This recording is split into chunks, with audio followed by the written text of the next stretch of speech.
അങ്ങനെ നമ്മുടെ ചന്ദ്രാലയത്തിൽ പോലീസ് എത്തിയിരിക്കുകയാണ്. പോലീസിനെ കണ്ടിട്ട് നമ്മുടെ അച്ചമ്മയും രവീന്ദ്രനും എല്ലാവരും അമ്പരന്ന് പോവുകയാണ്. എന്തിനായിരിക്കും ചന്ദ്രാലയത്തിൽ പോലീസ് വന്നിട്ടുണ്ടായിരിക്കുക? അപ്പോൾ നമ്മുടെ രേവതി ആണെങ്കിലുണ്ടല്ലോ പോലീസുകാരനോട് ചെന്നിട്ട് പറയുകയാണ്, സാറേ എൻ്റെ ഭർത്താവ് ഒരു തെറ്റും ചെയ്തിട്ടില്ലല്ലോ, പിന്നെ എന്തിനാണ് അദ്ദേഹത്തെ തേടി വന്നത് എന്നൊക്കെ നമ്മുടെ രേവതി ചോദിക്കുകയാണ്. അതേ സമയത്തുണ്ടല്ലോ നമ്മുടെ ചന്ദ്രമതി പറഞ്ഞ് ആ ഒരു മറുപടി കേട്ടിട്ട് എല്ലാവരും ഞെട്ടിത്തെറിച്ച് നിൽക്കുകയാണ്. നമ്മുടെ സച്ചിയെ തിരക്കി പോലീസ് വന്നപ്പോൾ ആ പോലീസുകാരുടെ മുഖത്ത് നോക്കി നമ്മുടെ ചന്ദ്രമതി പറഞ്ഞ ആ ദുഷ്ടത്തരത്തിൽ ഒളിഞ്ഞിരിക്കുന്ന വാക്കുകൾ, ആ ദുഷ്ടത്തരം നിറഞ്ഞ ആ ഒരു വാക്കുകൾ, അത് എന്തൊക്കെയാണെന്ന് നിങ്ങൾക്ക് എല്ലാവർക്കും അറിയാൻ വലിയ താല്പര്യം ഉണ്ടാവും. എന്താണെന്ന് അറിയാൻ വേണ്ടിയിട്ടുള്ള ആ ഒരു ആകാംക്ഷയിലായിരിക്കും നിങ്ങളെല്ലാവരും. അത് പറഞ്ഞോളാൻ വയ്യാത്ത വെപ്രാളത്തിലാണ് ഞാനിവിടെ ഇരിക്കുന്നത്. അപ്പോൾ എന്താണ് ഇന്നത്തെ എപ്പിസോഡിൻ്റെ റിവ്യൂവിലേക്ക് പോകുന്നതിന് മുമ്പായിട്ട് ആരെങ്കിലും നമ്മുടെ ചാനൽ സബ്സ്ക്രൈബ് ചെയ്യാതെ ഉണ്ടെങ്കിൽ എത്രയും പെട്ടെന്ന് സബ്സ്ക്രൈബ് ചെയ്തോളൂ. ബെല്ലൈക്കൻ കൂടി പ്രസ് ചെയ്യാനും മറക്കരുത്. അപ്പോൾ നമുക്ക് നമ്മുടെ റിവ്യൂവിലേക്ക് പോകാം. അങ്ങനെ നമ്മുടെ എന്താണ് നവീൻ ഹോസ്പിറ്റലിൽ കിടക്കുകയാണ്. നവീനാണെങ്കിൽ ഒരു ബോധവും ഇല്ല. പുള്ളിക്കാരൻ്റെ സ്റ്റേജ് കുറച്ച് മോശമാണെന്നാണ് നമ്മുടെ ഡോക്ടർ അറിയിച്ചിരിക്കുന്നത്.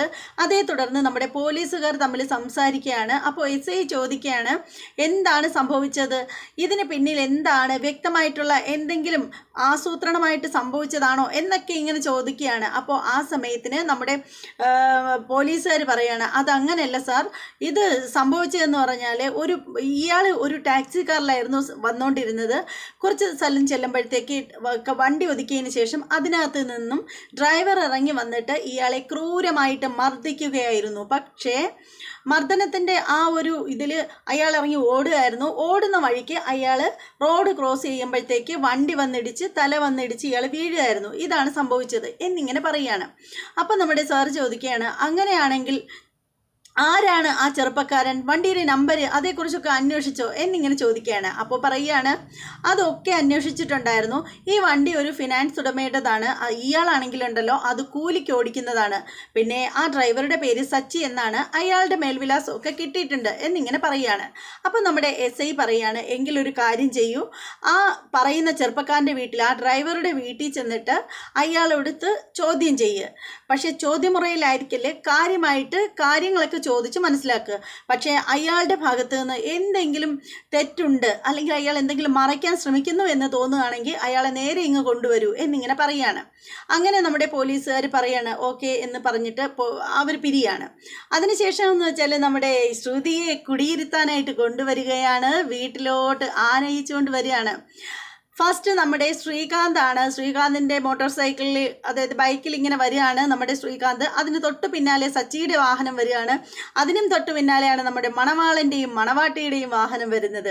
അങ്ങനെ നമ്മുടെ സച്ചിയുടെ വണ്ടി നിർത്തുമ്പോഴത്തേക്ക് അതിനകത്ത് നിന്നും നമ്മുടെ രേവതിയും അതുപോലെ നമ്മുടെ അച്ചമ്മയും അച്ഛനും സച്ചിയും കൂടി ഇങ്ങനെ ഇറങ്ങുകയാണ്. അതേ സമയത്ത് നമ്മുടെ മണവാളനും മണവാട്ടിയും സഞ്ചരിച്ച് വരുന്ന വാഹനത്തിൽ നിന്ന് നമ്മുടെ ചന്ദ്രമതിയും ഭാമയും അതുപോലെ നമ്മുടെ ശ്രുതിയുടെ ഫ്രണ്ട് മീരയും കൂടിയാണ് ഇറങ്ങി വരുന്നത്. അങ്ങനെ വണ്ടിയിൽ നിന്ന് ഇറങ്ങുമ്പോൾ തന്നെ നമ്മുടെ മീരയോട് നമ്മുടെ ശ്രുതി പറയാണ്, എടി എനിക്ക് ആകെ പേടിയാവുന്നു, ആ നവീൻ അങ്ങനെ ഇനി ഇങ്ങോട്ടങ്ങനെ കയറി വരുമോ? അപ്പോൾ ഉടനെ ശ്രുതി പറയാണ്, ശ്രുതിയോട് നമ്മുടെ മീര പറയാണ്, എൻ്റെ ശ്രുതി നീ ഇങ്ങനെ പേടിച്ചാൽ എങ്ങനെയാണ്, ഇനി അവൻ വരത്തൊന്നുമില്ല, പ്രത്യേകിച്ചും ഇവിടെയൊന്നും എന്തായാലും വരാനൊന്നും പോകുന്നില്ല, നീ ധൈര്യമായിട്ട് ഇരിക്കടി, നിൻ്റെ മുഖം കണ്ടാലേ അറിയാം നീ നല്ല ടെൻഷനിലാണെന്ന്, ഒന്ന് ഫ്രീ ആവടി എന്നൊക്കെ ഇങ്ങനെ പറയുകയാണ് നമ്മുടെ മീര. അപ്പോൾ ആ സമയത്തിന് നമ്മുടെ ശ്രുതിയും അതുപോലെ നമ്മുടെ ചന്ദ്രമതിയും കൂടി വണ്ടിയിൽ നിന്ന് ഇറങ്ങുകയാണ്. എന്നിട്ട് ചന്ദ്രമതി ചോദിക്കും, എന്താ മോളെ വല്ലാതിരിക്കുന്നത്, മുഖമൊക്കെ വല്ലാതെ വീർത്തിട്ടുണ്ടല്ലോ എന്നിങ്ങനെ പറയാണ്. ഒന്നുമില്ലമ്മേ എന്നിങ്ങനെ നമ്മുടെ ശ്രുതി പറയുകയാണ്. അങ്ങനെ അവരെ എല്ലാവരും കൂടി നടന്ന് ഇങ്ങോട്ട് വീടിൻ്റെ മുറ്റത്തേക്ക് വരികയാണ്. അപ്പോൾ ആ സമയത്തിന് സച്ചി പറയാണ്, ഇനിയിപ്പോൾ എല്ലാ കാര്യങ്ങളും കഴിഞ്ഞല്ലോ, അതുകൊണ്ടേ ഇനിയിപ്പോൾ ഞാൻ പോവുകയാണ്, ഇനിയിപ്പോൾ എനിക്കിവിടെ കിടന്നിട്ടൊന്നും വലിയ കാര്യമൊന്നുമില്ല, ഞാൻ പുറത്തോട്ട് ഇറങ്ങിയാലേ എനിക്ക് 10 പൈസ കിട്ടുള്ളൂ, എന്നാൽ മാത്രമേ എൻ്റെ വണ്ടിയുടെ ഡ്യൂ അടയ്ക്കാൻ പറ്റൂ എന്നിങ്ങനെ സച്ചി പറയുകയാണ്. അപ്പോൾ ആ സമയത്ത് നമ്മുടെ അച്ഛൻ പറയണേ, എടാ സച്ചി, നിൻ്റെ വണ്ടിയുടെ ഡ്യൂ ഒക്കെ നിനക്ക് അടയ്ക്കാം, പക്ഷേ എന്തായാലും ഇനി ഇവിടെ ഒരു ചടങ്ങ് കൂടിയുണ്ട്, ആരതി ഒഴിയുന്ന ചടങ്ങ്, അതുകൂടി കഴിഞ്ഞിട്ട് നിനക്ക് പോവാം എന്നിങ്ങനെ പറയുകയാണ്. അപ്പോൾ ആ സമയത്ത് സച്ചി പറയണേ, അതിന് എന്നെയാണോ അച്ഛൻ ആരതി ഒഴിയുന്നത്? എടാ നിന്നെയല്ല, എന്നാലും ഇത് നമ്മുടെ കുടുംബത്തിൽ നടക്കുന്ന ഒരു കാര്യമല്ലേ, അപ്പോൾ നീ വേണ്ടേ ഇവിടെ എന്നിങ്ങനെ പറയണം. ഓ ഞാനിവിടെ എന്നിട്ട് എന്തിനാ എന്നുള്ള രീതിയിൽ നമ്മുടെ സച്ചി ഇങ്ങനെ നിൽക്കുകയാണ്. അപ്പോൾ ആ സമയത്തിന് നമ്മുടെ ചന്ദ്രമതി പറയുകയാണ്, ഞാനൊരു കാര്യം ചെയ്യാം, ഞാൻ പോയിട്ട് ആരതി എടുത്തിട്ട് വരാമെന്ന് പറയുന്നത്. അപ്പോൾ നമ്മുടെ അച്ഛമ്മ പറയുകയാണ്, പെട്ടെന്ന് പോയിട്ട് വാ എന്നിങ്ങനെ പറയുകയാണ്. അങ്ങനെ നമ്മുടെ ചന്ദ്രമതി നേരെ അകത്തേക്ക് പോവുകയാണ്. അപ്പോൾ ആ സമയത്തിന് നമ്മുടെ സച്ചിയാണെങ്കിൽ ശ്രുതിയല്ല സുധിയെ, പേര് സുധി എന്നായിട്ട് മാറിപ്പോകുന്നുണ്ട്. അങ്ങനെ നമ്മുടെ സുധിയെ നോക്കുകയാണ് നമ്മുടെ സച്ചി. എന്നിട്ട് പറയണം, അവൻ്റെ ഒരു നിപ്പ് കണ്ടില്ലേ എന്നൊക്കെ ഇങ്ങനെ പറയുകയാണ് നമ്മുടെ സച്ചി.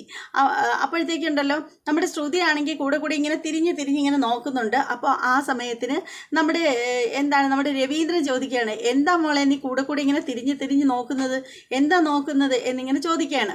അപ്പോൾ ആ സമയത്ത് ശ്രുതി പറയുകയാണ്, അച്ഛാ ഞാൻ ഈ വീടിൻ്റെ കോമ്പൗണ്ടൊക്കെ നോക്കുകയാണെങ്കിൽ, അച്ഛാ എന്നല്ല അങ്കിൾ എന്നാണ് വിളിക്കുന്നത്, ഞാൻ ഈ വീട്ടിൻ്റെ കോമ്പൗണ്ടൊക്കെ ഒന്ന് നോക്കുകയാണ്, ഞാനും ഇനി മുതൽ ഈ വീട്ടിലല്ലേ താമസിക്കേണ്ടത്, അതുകൊണ്ടാണ് എന്നിങ്ങനെ പറയുകയാണ്. അപ്പോൾ ആ സമയത്ത് നമ്മുടെ ശ്രുതി പറയാണ്, വിളക്ക് പിടിച്ച് അകത്ത് കയറട്ടെ ശ്രുതി, ഗൃഹപ്രവേശനം കഴിഞ്ഞതിന് ശേഷം നിന്നെ ഞാൻ ഇവിടെ അത്രയും കൊണ്ട് നടന്ന് കാണിക്കുന്നുണ്ട് എന്നിങ്ങനെ പറയുകയാണ്. അപ്പോൾ ആ സമയത്ത് സച്ചി പറയണം, പിന്നെ കൊണ്ട് കാണിക്കാൻ ഇതങ്ങ് ജമ്മു കാശ്മീരല്ലേ എന്നിങ്ങനെ പറയുകയാണ്. അപ്പോൾ നമ്മുടെ രവീന്ദ്രൻ പറയണം, സച്ചി മിണ്ടാതിരിക്കുന്നുണ്ടോ? അപ്പോൾ സച്ചി പറയണം, മിണ്ടൂല ഇനി പറയൂല എന്നിങ്ങനെ പറയുകയാണ്. അങ്ങനെ നമ്മുടെ ചന്ദ്രമതി വരികയാണ്. ചന്ദ്രമതി ആരതിയും കൊണ്ടൊക്കെ വരികയാണ്. വരുന്ന സമയത്തിന് നമ്മുടെ അച്ഛമ്മ പറയുകയാണ്, ആരതി കൊണ്ടുവന്നിട്ട് നമ്മുടെ ചന്ദ്രമതി പറയാണ്, അടുത്തോട്ട് ചേർന്ന് നിൽക്കും മക്കളെ എന്നിങ്ങനെ പറയുകയാണ്. അപ്പോൾ നമ്മുടെ അച്ഛമ്മ നോക്കിയിട്ട് പറയാണ്, ചന്ദ്രേ ഈ സാധാരണ മുറപ്രകാരം കുടുംബത്ത് വന്ന് കയറുന്ന ആദ്യത്തെ മരുമകളാണ് ആരതി ഒഴിയേണ്ടത്. പിന്നീട് വിവാഹം കഴിഞ്ഞ് വരുന്നവർക്ക് ആരതി ഒഴിഞ്ഞ് അകത്തേക്ക് കയറ്റേണ്ടത്. അതുകൊണ്ട് നീ ആരതി രേവതിയുടെ കയ്യിൽ കൊടുക്ക് എന്നിങ്ങനെ പറയുകയാണ്. അത് കേൾക്കുമ്പോൾ നമ്മുടെ ചന്ദ്രമതിയുടെ മുഖമൊക്കെ അങ്ങ് ഓടി കടന്തലി കുത്തി കണക്കാവുകയാണ്. ചന്ദ്രമതി ചോദിക്കുകയാണ്, അതിൻ്റെ ആവശ്യമുണ്ടോ അമ്മേ? ഞാനല്ലേ അത് ചെയ്യേണ്ടത്? എൻ്റെ ചന്ദ്രേ, മുറയൊന്നും തെറ്റിക്കാൻ പാടില്ല, നീ ആരതി അങ്ങോട്ട് കൊടുക്ക് രേവതിയുടെ കയ്യിൽ എന്നിങ്ങനെ പറയുകയാണ്. അപ്പോൾ അച്ഛമ്മ പറയണം, മോളെ നീ ചെന്ന് മേടിച്ചോ എന്നിങ്ങനെ പറയുകയാണ്. അപ്പോൾ രേവതി സച്ചി ഇങ്ങനെ നോക്കുകയാണ്. അപ്പോൾ സച്ചി പറയണം, അച്ഛമ്മയല്ലേ നിന്നോട് പറഞ്ഞത്, പോയി വാങ്ങിച്ചോ എന്നിങ്ങനെ പറയുകയാണ്. അങ്ങനെ നമ്മുടെ രേവതി ചെന്നിട്ട് ആരതി നമ്മുടെ ചന്ദ്രമതിയുടെ കയ്യിൽ നിന്ന് വാങ്ങിക്കുകയാണ്. രേവതി ഇങ്ങനെ ഒരു നോട്ടം നോക്കുകയാണ്. രേവതിയും തിരിച്ചിങ്ങനെ ഒരു നോട്ടം നോക്കുകയാണ്. അങ്ങനെ ആരതി നമ്മുടെ രേവതിയുടെ കയ്യിൽ കൊടുക്കുമ്പോഴത്തേക്ക് അച്ഛമ്മ പറയണേ, ചന്ദ്രേ നീ അതിൻ്റെ അറ്റത്ത് നീയും കൂടി പിടിച്ചോ എന്നിങ്ങനെ പറയുകയാണ്. അപ്പോൾ ചന്ദ്രമതി ചോദിക്കുകയാണ്, അമ്മയല്ലേ പറഞ്ഞത് ആരതി വീട്ടിൽ വരുന്ന മരുമക്കളാണ് ഒഴിയേണ്ടതെന്ന്, അപ്പോൾ പിന്നെ ഞാനെന്തിനാ അതിൽ പിടിക്കുന്നത്? ഞാൻ മൂത്ത മരുമകളാണ് ഒഴിയേണ്ടതെന്ന് മാത്രമല്ലേ പറഞ്ഞിട്ടുള്ളൂ, നിന്നോടത് ചെയ്യേണ്ടതെന്ന് ഞാൻ പറഞ്ഞില്ലല്ലോ, 2 പേരും കൂടി ചേർന്ന് വേണം ചെയ്യാനായിട്ട് എന്നിങ്ങനെ പറയുകയാണ്. അങ്ങനെ നമ്മുടെ ചന്ദ്രമതിയുടെ മുഖമാണെങ്കിൽ ഒരു കുന്നുണ്ട്, അങ്ങനെ രേവതി പിടിക്കുന്നതൊന്നും ഇഷ്ടമല്ലല്ലോ. അങ്ങനെ അവർ 2 പേരും കൂടി വധൂവരന്മാരെ ആരതി 3 വട്ടം ഇങ്ങനെ ഒഴിഞ്ഞു കഴിയുമ്പോഴത്തേക്ക് നമ്മുടെ ചന്ദ്രമതി ആരതി രേവതിയുടെ കയ്യിലങ്ങ് കൊടുത്തിട്ട് പറയണേ, രേവതി ഇത് മര്യാദയ്ക്ക് കൊണ്ടുപോയി അവിടെ എവിടെയെങ്കിലും പോയി കൊണ്ടുപോയി തട്ടിക്കള എന്നിങ്ങനെ പറയണം, മാറി അവിടെ എവിടെയെങ്കിലും കൊണ്ടുപോയി തട്ടിക്കള എന്നിങ്ങനെ പറയാണ്. അപ്പോൾ ആ സമയത്ത് അച്ഛമ്മ ചോദിക്കാണ്, ആഹാ നിനക്കല്ലേ ഏത് കാര്യവും ചെയ്യുമ്പോഴും നിനക്ക് സ്വന്തമായിട്ട് നിനക്ക് ഒറ്റയ്ക്ക് ചെയ്യണം എന്നുള്ള ആ ഒരു ധാർഷ്ട്യമുള്ളത്, സുധിയുടെ എല്ലാ കാര്യവും നിനക്ക് മാത്രം ചെയ്യണമെന്നല്ലേ നീ എപ്പോഴും പറയുന്നത്, പിന്നെ എന്തിനാ ഇത് നീ രേവതി ഏൽപ്പിക്കുന്നത്? ചന്ദ്രേ നീ അത് വാങ്ങിച്ചിട്ട് നീ തന്നെ കൊണ്ടുപോയി തട്ടിക്കള എന്നിങ്ങനെ പറയുകയാണ്. അപ്പോൾ ഇങ്ങനെ ചന്ദ്രമതി ഇങ്ങനെ നിൽക്കുകയാണ്. അപ്പോൾ നമ്മുടെ അച്ഛമ്മ പറയണ, മോളെ രേവതി അതങ്ങ് ചന്ദ്രയുടെ കയ്യിൽ കൊടുക്ക് എന്നിങ്ങനെ പറയുകയാണ്. അങ്ങനെ നമ്മുടെ രേവതി അതങ്ങ് ചന്ദ്രയുടെ കയ്യിൽ കൊടുക്കുകയാണ്. ചന്ദ്ര ആരതി കൊണ്ടുപോയിട്ട് പൂച്ചട്ടി ഇരിക്കുന്ന ഭാഗത്തിൻ്റെ കുറച്ച് അങ്ങോട്ട് മാറിയിട്ട് തട്ടിക്കളയുകയാണ്. അപ്പോൾ നമ്മുടെ ഭാമയും ഉണ്ട് ഒപ്പം. അപ്പോൾ ആ സമയത്ത് നമ്മുടെ ഭാമയോട് നമ്മുടെ ചന്ദ്ര പറയണേ, നീ കാണുന്നില്ലേ ഭാമേ, ഈ നടക്കുന്ന കാര്യങ്ങളൊക്കെ നീ കാണുന്നില്ലേ, നോക്ക് അമ്മ എനിക്ക് ഒരു വിലയും തരുന്നില്ല, അതും ആ രേവതിയുടെ മുന്നിൽ വെച്ച് എന്നെ എന്തൊക്കെ പറഞ്ഞാണ് അപമാനിക്കുന്നതെന്ന് നീ കാണുന്നില്ലേ എന്നിങ്ങനെ പറയുകയാണ്. അപ്പോൾ അത് കഴിയുമ്പോഴത്തേക്ക് നമ്മുടെ ഭാമ പറയാണ്, എൻ്റെ ചന്ദ്രേ നീ ഇതൊക്കെ അങ്ങ് വിട്ടുകളാ, വേറെ ആരുമല്ലല്ലോ, നിൻ്റെ അമ്മായിയമ്മയല്ലേ പറയുന്നത്, അവർ 2 ദിവസം കഴിയുമ്പോൾ പോവില്ലേ, അത് കഴിയുമ്പോഴത്തേക്ക് ഇതൊന്നും കേൾക്കണ്ടല്ലോ നിനക്ക്. അത് തന്നെയാണ് ഭാമേ ഞാനും നോക്കിക്കൊണ്ടിരിക്കുന്നത്, അമ്മയങ്ങ് പോട്ടെ, ആ പൂക്കാരിയില്ലേ അവൾക്ക് ഞാൻ വച്ചിട്ടുണ്ട്, അവൾ മനഃപൂർവ്വം തന്നെയാണ് എന്നെ ഇങ്ങനെ അപമാനിക്കാനായിട്ട് സച്ചി ഇളക്കി വിടുന്നത് എന്നിങ്ങനെ പറയുകയാണ്. അതേ സമയത്ത് നമ്മുടെ അച്ഛമ്മ നമ്മുടെ സുധിയോട് പറയുകയാണ്, സുധി നിങ്ങൾ രണ്ടുപേരും എന്താ മക്കളെ ഇങ്ങനെ നോക്കിക്കൊണ്ട് നിൽക്കുന്നത്? നീ ശ്രുതിയുടെ കൈയും പിടിച്ച് അകത്തേക്ക് പോ എന്നിങ്ങനെ പറയാണ്. വലത്തുകാല് വെച്ച് കയർ മകളെ എന്നിങ്ങനെ പറയുകയാണ്. അങ്ങനെ നമ്മുടെ ശ്രുതിയുടെ കൈയും പിടിച്ച് അകത്തേക്ക് കയറി പോവുകയാണ്. നമ്മുടെ സച്ചി അപ്പോഴും പറയാണ്, അച്ഛാ ഇനിയിപ്പോൾ ഞാൻ നിൽക്കണ്ടല്ലോ, ഞാൻ പോട്ടെ എന്നിങ്ങനെ പറയാണ്. അപ്പോൾ അച്ഛൻ പറയാണ്, എന്താടാ സച്ചി ഇത്, നിനക്കൊരു വകതിരിവില്ലേ? എന്തായാലും ഇതൊക്കെ കഴിഞ്ഞിട്ട് ഇതിനകത്ത് കുറച്ച് ചടങ്ങുകളൊക്കെ ഉണ്ട്, അതൊക്കെ കഴിഞ്ഞിട്ട് നിനക്ക് പോവാം എന്നിങ്ങനെ പറയുകയാണ്. അങ്ങനെ നമ്മുടെ സച്ചിയും കൂടി എല്ലാവരും അകത്തേക്ക് കയറി വരുന്ന ആ ഒരു സമയമാണ്. അങ്ങനെ എല്ലാവരും ഇങ്ങനെ നടന്നിങ്ങോട്ട് അകത്തേക്ക് കയറി വരുമ്പോൾ, അതായത് ശ്രീകാന്ത് ഉണ്ട്, ഫ്രണ്ടിൽ നമ്മുടെ ശ്രുതിയും പോകുന്നു, അതിൻ്റെ ഈ വശത്തൂടെ നമ്മുടെ ശ്രീകാന്ത് ഉണ്ട്, അതുപോലെ നമ്മുടെ അച്ഛനുണ്ട്, അച്ഛമ്മയുണ്ട്. ഇവരെല്ലാവരും ഇവരെക്കാളും പുറകിൽ നിന്നാണ് നമ്മുടെ ഭാമയും നമ്മുടെ ചന്ദ്രയും വരുന്നത്. അപ്പോൾ ഏറ്റവും പുറകിലാണ് അവർ വരുന്നത്. അപ്പോൾ ഇവരിങ്ങനെ ഫ്രണ്ടിൽ പോവുകയാണ്. നമ്മുടെ സച്ചി ആണെങ്കിലുണ്ടല്ലോ, നമ്മുടെ സുധി നടക്കുന്നതിൻ്റെ സൈഡിൽ കൂടെയാണ് നമ്മുടെ സച്ചി നടന്നു വരുന്നത്. അപ്പോൾ ഇവരിങ്ങനെ സംസാരിച്ച് നടന്നു വരുമ്പോഴത്തേക്ക് ഒരു കുറച്ചങ്ങോട്ട് കയറുമ്പോഴത്തേക്ക് നമ്മുടെ ശ്രുതിയും കൂടെ അവിടെ അങ്ങ് നിൽക്കുകയാണ്. അപ്പോൾ ഉടനെ സച്ചി ചോദിക്കണേ, എന്താ ഇവിടെ എന്ത് ട്രാഫിക് ബ്ലോക്കാണോ ഇവിടെ എന്നിങ്ങനെ ചോദിച്ചിട്ട്, അങ്ങോട്ട് മാറി നില്ലട ചെറുക്ക എന്നും പറഞ്ഞിട്ട് ഇങ്ങനെ ശ്രുതിയെ ഒറ്റൊരു തട്ടങ്ങ് കൊടുക്കുകയാണ്. ശ്രുതി ഇങ്ങനെ അങ്ങ് വീണു പോവുകയാണ്. ആ തട്ടും കൊണ്ടിട്ട് നമ്മുടെ ശ്രുതി വന്നിട്ട് വീഴുകയാണ്. അപ്പം നമ്മുടെ ശ്രുതി പെട്ടെന്ന് ഇങ്ങനെ പള്ളേ കയറി ഇങ്ങനെ അങ്ങ് പിടിക്കുകയാണ് നമ്മുടെ ശ്രുതിയുടേത്. അപ്പോൾ ശ്രുതിക്കാണെങ്കിൽ അത് ഒട്ടും പിടിക്കുന്നില്ല, ഇങ്ങനെ ഒരു നോട്ടം നോക്കുകയാണ് നമ്മുടെ സച്ചിയെ. അപ്പോൾ സച്ചി ഉടനെ അപ്പോൾ സച്ചി പറയണേ, അവന് ആരോഗ്യം പോലും ഇല്ല എന്നിങ്ങനെ പറയണം. അപ്പോൾ ശ്രുതി പറയണേ, നീ എന്താ സച്ചി കാണിച്ചത്? നിനക്ക് എന്നോട് അങ്ങോട്ട് ഇത്തിരി മാറി നിൽക്കാൻ പറഞ്ഞാൽ പോരെ, പിടിച്ച് തള്ളുകയാണോ ചെയ്യേണ്ടത് എന്നിങ്ങനെ ചോദിക്കുകയാണ് ശ്രുതി. അപ്പോൾ സച്ചി പറയണം, അയ്യോ നിനക്ക് ഇത്രയ്ക്ക് ആരോഗ്യം ഇല്ലെന്നൊന്നും ഞാൻ അറിയുന്നില്ലല്ലോടാ. ചുമ്മാ വെട്ടി വിഴുങ്ങിയാൽ മാത്രം പോരാ, ശരീരം ആണെങ്കിൽ എന്തെങ്കിലും ചെയ്യണം. അതുകൊണ്ടാ ഇങ്ങനെ ഇരിക്കുന്നത്. നീ എന്നെ കണ്ടുപിടിക്ക്, കണ്ടില്ലേ ഉരുക്ക് ബോഡിയാണ്, കണ്ടോ? നിന്നെ പോലെയൊന്നും ഉള്ള ശരീരമൊന്നുമല്ല. മനുഷ്യനായാലുണ്ടല്ലോ, ആണുങ്ങളായ ശരീരത്തിന് ഉറപ്പ് വേണം എന്നൊക്കെ ഇങ്ങനെ പറയുകയാണ് നമ്മുടെ സച്ചി. അപ്പോൾ ആ സമയത്തിന് നമ്മുടെ അച്ഛമ്മ പറയണു, ഒന്ന് മിണ്ടാതിരിയടാ, ഒന്ന് നിർത്ത്, നീ എന്താ പറഞ്ഞു തീരില്ലേ എന്നിങ്ങനെ പറയണു. ഓ എന്നിങ്ങനെ പറയുകയാണ്. അപ്പോൾ ആ സമയത്തിന് നമ്മുടെ ചന്ദ്രമതിയും അതുപോലെ നമ്മുടെ ഭാമയും അകത്തേക്ക് കയറി വരികയാണ്. വരുമ്പോഴത്തേക്ക് നമ്മുടെ ശ്രുതിയോടും പറയാണ്, നിങ്ങൾ ഇനി പൂജാമുറിയിൽ പോയിട്ട് വിളക്ക് കത്തിച്ച് പ്രാർത്ഥിക്കാൻ പറയുകയാണ്. അങ്ങനെ നമ്മുടെ ശ്രുതിയും കൂടി പൂജാമുറിയിലേക്ക് പോവുകയാണ്. അങ്ങനെ എല്ലാവരും അവരുടെ പിന്നാലെ വാല് പോലെ പോവുകയാണ്. അപ്പോൾ നമ്മുടെ ശ്രുതി വന്നിട്ട് വിളക്ക് കൊളുത്തുകയാണ്. വിളക്ക് കൊളുത്തിയിട്ട് വിളക്ക് കൊളുത്തുന്നതിന് മുമ്പായിട്ട് നമ്മുടെ ചന്ദ്രമതി പറയുകയാണ്, മോളെ വിളക്ക് കൊളുത്തി മോള് നന്നായിട്ട് പ്രാർത്ഥിക്കണം. മോള് വിളക്ക് കൊളുത്തി കഴിയുമ്പോഴുണ്ടല്ലോ, ആ പ്രകാശം ഈ വീട് മൊത്തം നിറയണം എന്നിങ്ങനെ പറയണം. അത് കേട്ടുകൊണ്ട് നിൽക്കുന്ന നമ്മുടെ സച്ചി പറയണം, ഓ പിന്നെ കുറേ നിറയും. അങ്ങനെ നിറയണമെങ്കിലേ ഇവിടെ ഒരു കെട്ട് വക്യോത്തുറി കൊണ്ടിട്ട് കത്തിക്ക് എന്നിങ്ങനെ പറയണം. വക്യോൾത്തുറി കൊണ്ടിട്ട് കത്തിക്കാൻ പറയുകയാണ്. അത് കേൾക്കുമ്പോഴത്തേക്ക് ചന്ദ്രമതി പറയണേ, ദേ രവിയേട്ടാ, ഇവൻ്റെ കൂടെ ഒന്നും മിണ്ടാതിരിക്കാൻ പറഞ്ഞേ.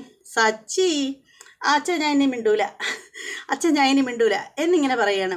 അപ്പോൾ എന്നിട്ട് പറയുകയാണ്, നമ്മുടെ എന്താ പറയുന്നത്, നമ്മുടെ ചന്ദ്രമതി പറയാണ്, വിളക്ക് കൊളുത്തി ഐശ്വര്യമായിട്ട് വിളക്ക് കൊളുത്തി പ്രാർത്ഥിക്കുമോളെ എന്നിങ്ങനെ പറഞ്ഞിട്ട് ഇങ്ങനെ രേവതിയെ നോക്കുകയാണ്. രേവതി മാറി നിൽക്കുകയാണ്. രേവതിയെ നോക്കിയിട്ട് പറയാണ്, ദുശകുനങ്ങളൊക്കെ ഒഴിഞ്ഞു പോട്ടെ, അഴുക്കുകളെല്ലാം വീട്ടിൽ അടിഞ്ഞു കൂടി കിടക്കുന്ന അഴുക്കുകളെല്ലാം ഇളകിപ്പോട്ടെ എന്നിങ്ങനെ പറയുകയാണ്. അപ്പോൾ ഉടനെ സച്ചി ചോദിക്കണം, നിങ്ങളപ്പോൾ ഈ വീട് വിട്ട് പോകാൻ തന്നെ ഉദ്ദേശിച്ചോ എന്നിങ്ങനെ ചോദിക്കുകയാണ് ചന്ദ്രമതിയോട്. അപ്പോൾ ചന്ദ്രമതി ഇങ്ങനെ നോക്കിയിട്ട് പറയണു, ഇവൻ്റെ കൂടെ മിണ്ടാതിരിക്കാൻ പറ. അപ്പോൾ ഉടനെ നമ്മുടെ രവീന്ദ്രൻ പറയണേ, സച്ചി ഓ അച്ഛൻ മിണ്ടൂല, നിർത്തി എന്നിങ്ങനെ പറയുകയാണ്.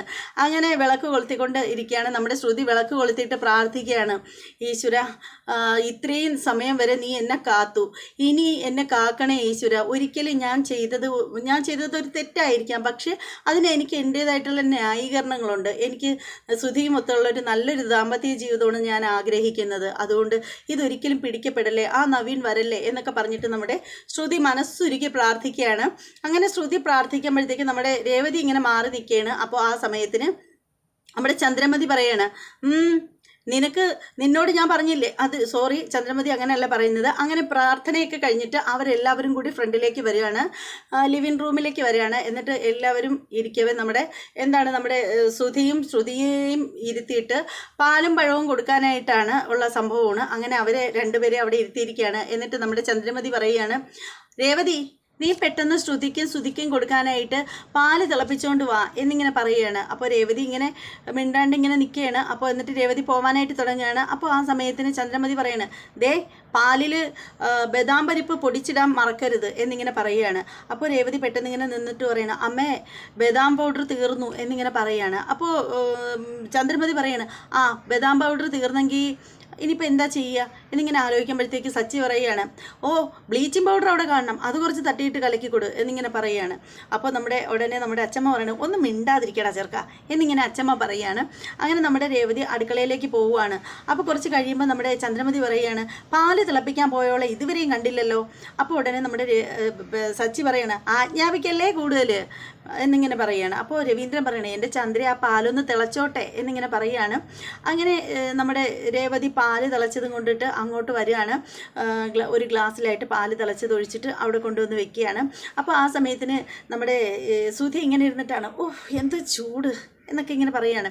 എന്നിട്ട് അപ്പോൾ നമ്മുടെ ചന്ദ്രമതി ചോദിക്കുകയാണ്, മോളെ ശ്രുതി നിൻ്റെ മുഖമൊക്കെ വിയർക്കുന്നുണ്ടല്ലോ, എന്താ മോൾക്ക് എന്തെങ്കിലും ടെൻഷനോ വിഷമോ എന്തെങ്കിലും ഉണ്ടോ മോളെ എന്നിങ്ങനെ ചോദിക്കുകയാണ്. അപ്പോൾ ശ്രുതി പറയണ, ഒന്നുമില്ലമ്മേ ഭയങ്കര ചൂട് എന്നിങ്ങനെ ശ്രുതിയും പറയുകയാണ്. അപ്പോൾ നമ്മുടെ ശ്രുതി പറയണ, ആ അമ്മേ ഒരു കാര്യം ചെയ്യാം, ഈ ഫാനൊക്കെ മാറ്റിയിട്ട് നമുക്ക് ഈ ഹോളിൽ എ സി വെക്കാം എന്നിങ്ങനെ പറയാണ്. അത് കേട്ട ഉടനെ സച്ചി പറയണം, നീ ഉമ്മണി വെക്കും, എടാ നാണമില്ലല്ലോ ഇവിടെ സംസാരിക്കാനായിട്ട്, നിൻ്റെ കയ്യിൽ അതിന് എവിടെടാ പണം എന്നിങ്ങനെ ചോദിക്കുകയാണ്. അപ്പോൾ ഉടനെ ഇങ്ങനെ മിണ്ടാതിരിക്കുകയാണ് സുധി. എന്നിട്ട് സുധി പറയണം, അമ്മേ ദൈവനോട് മിണ്ടാതിരിക്കാൻ പറ എന്നിങ്ങനെ പറയുകയാണ്. അപ്പോൾ നമ്മുടെ ചന്ദ്രമതി പറയണം, അവൻ എന്തെങ്കിലും പറഞ്ഞിട്ട് പോട്ടെ, മോൻ അതൊന്നും ശ്രദ്ധിക്കണ്ട എന്നിങ്ങനെ പറയുകയാണ്. അപ്പോൾ ആ സമയത്തിന് പാല് കൊണ്ടുവന്ന് കൊടുക്കുകയാണ്. അപ്പോൾ നമ്മുടെ ചന്ദ്രമതി പാലെടുത്തിട്ട് ചന്ദ്രമതിയോട് നമ്മുടെ അച്ചമ്മ പറയുകയാണ്, ചന്ദ്ര നീ ആ പാലെടുത്ത് സുധിയുടെ കയ്യിൽ കൊടുക്ക് എന്നിങ്ങനെ പറയാണ്.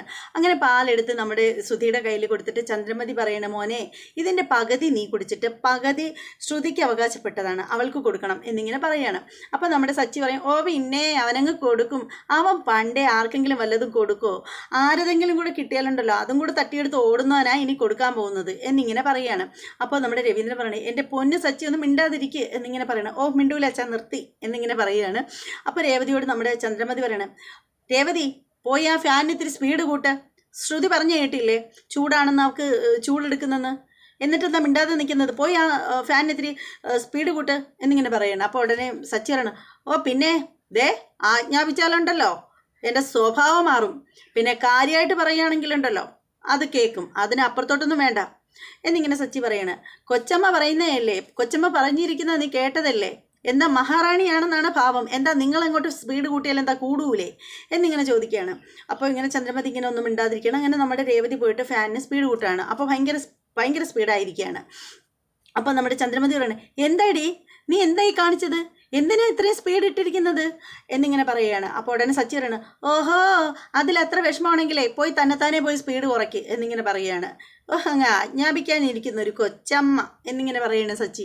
അപ്പോൾ നമ്മുടെ രേവതി അങ്ങ് വരികയാണ്, സച്ചിയുടെ അടുത്തേക്ക് വന്ന് മാറി നിൽക്കുകയാണ്. അപ്പോൾ ആ സമയത്തിന് പാല് കൊടുത്തു. അങ്ങനെ നമ്മുടെ ശ്രുതിക്കും കൊടുത്തു. ശ്രുതിയും കുടിച്ചിട്ട് വയ്ക്കുമ്പോഴത്തേക്ക് നമ്മുടെ ചന്ദ്രമതി ഇങ്ങനെ നിൽക്കുകയാണ്. അപ്പോൾ നമ്മുടെ കലാവതി അമ്മ പറയുകയാണ്, അച്ചമ്മ പറയുകയാണ്, എന്താ ചന്ദ്ര നീ ഇങ്ങനെ നോക്കിക്കൊണ്ട് നിൽക്കുന്നത്, കുട്ടികൾക്ക് പഴം എടുത്ത് കൊടുക്ക്, ഇതൊക്കെ ഇനി പറഞ്ഞു തരണോ, എത്ര വയസ്സായി ചന്ദ്ര നിനക്ക്, ഇതൊക്കെ പറയാതെ നിനക്ക് മനസ്സിലാവില്ലേ എന്നിങ്ങനെ ചോദിക്കുകയാണ്.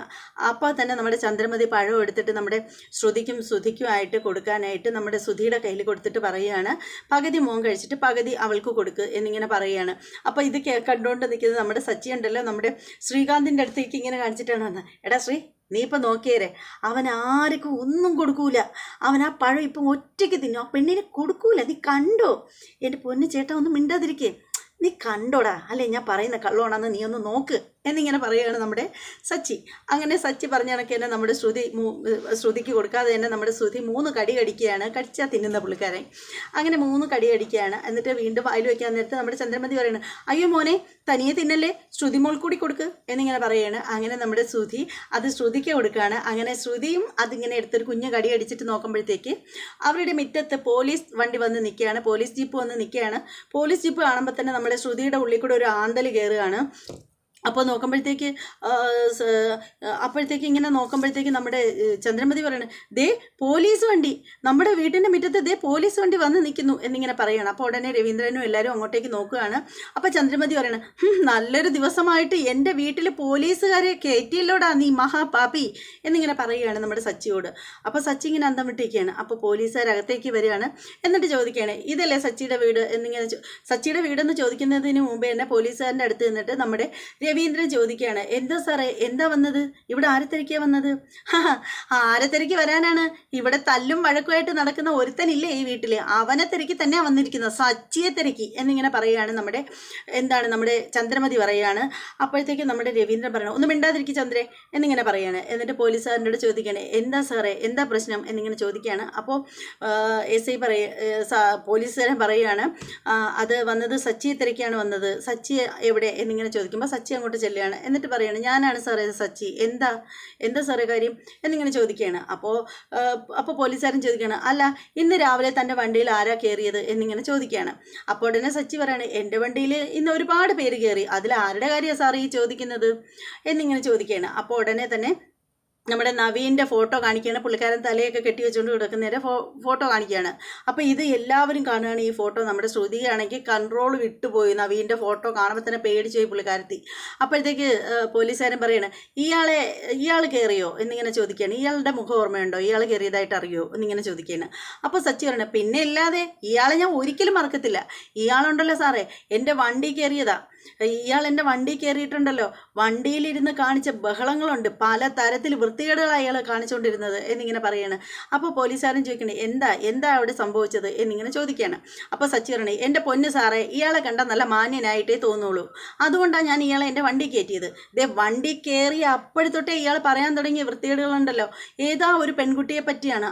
അയാൾ ആ പെൺകുട്ടിയെ തട്ടിക്കൊണ്ട് പോകുന്നു, കിഡ്നാപ്പ് ചെയ്തുകൊണ്ട് പോയതിന് ശേഷം എവിടെ ലോഡ്ജിൽ മുറിയെടുത്തിട്ടിരിക്കുന്നു, അവിടെ കൊണ്ടുപോകുന്നു, പിന്നെ വേറെ മറ്റു പലർക്കും ഈ കുട്ടിയെ കൊടുക്കുമെന്നൊക്കെ പറയുന്നു. എനിക്ക് ആ കുട്ടി ഏതാണെന്നൊന്നും അറിയില്ല.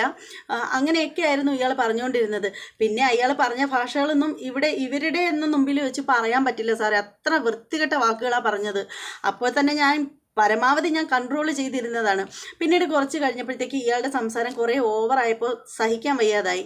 അങ്ങനെ ഞാൻ ഒരിടത്ത് വഴിക്ക് വണ്ടി നിർത്തിയതിന് ശേഷം ഇയാളെ പിടിച്ച് വെളിയിലിട്ടിട്ട് കുറേ കൊടുത്തു. ഞാൻ അവന് ഇഷ്ടം പോലെ കൊടുത്തു. അടി കിട്ടിയിട്ട് അവൻ ഓടിയപ്പോൾ ഞാൻ അവൻ്റെ പിന്നാലെ ഓടിയപ്പോഴത്തേക്കാണ് എൻ്റെ അച്ഛൻ്റെ കോള് വന്നത്. അങ്ങനെ അപ്പം തന്നെ ഞാൻ ഫോൺ കട്ട് ചെയ്തിട്ട് ഇങ്ങോട്ട് പോരുമായിരുന്നു, കല്യാണ മണ്ഡപത്തിലോട്ട് പോരുമായിരുന്നു. പിന്നീട് അതുകൊണ്ട് അവനെ കാണാൻ പറ്റിയില്ല.